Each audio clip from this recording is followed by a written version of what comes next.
My hope is that delegates leaving the HSJ Summit carry two thoughts with them. One is that they are not alone in having to address the really wicked problems facing the service at the moment. I believe that people are coming away from the summit with a sense of this is a shared endeavour across the country. And as ever, with any HSJ Summit, I hope they're coming away with some good ideas to address those problems. So I think the HSJ Provider Summit is a real opportunity to have really honest conversations with colleagues that you don't often get time to spend with, who are doing some really incredible innovations. It's absolutely brilliant to be at the summit today to talk about health inequalities, because health inequalities are unfair, immoral, and they're wrong, and yet they're avoidable. So getting that message across to NHS providers will be absolutely critical for us. I was on a panel discussing improvements in urgent and emergency care, from changing processes to changing pathways to the deployment of technology. The networking, the breakout groups that we were able to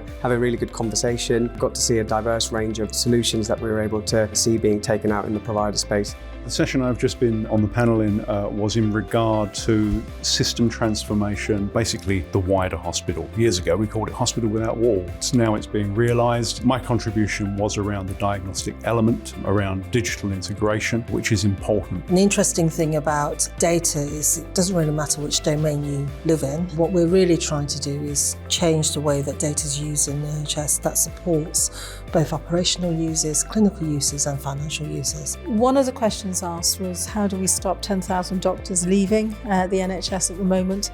And we've got to provide terms and conditions for all our staff that mean they wish to stay and want to make this a long-term career.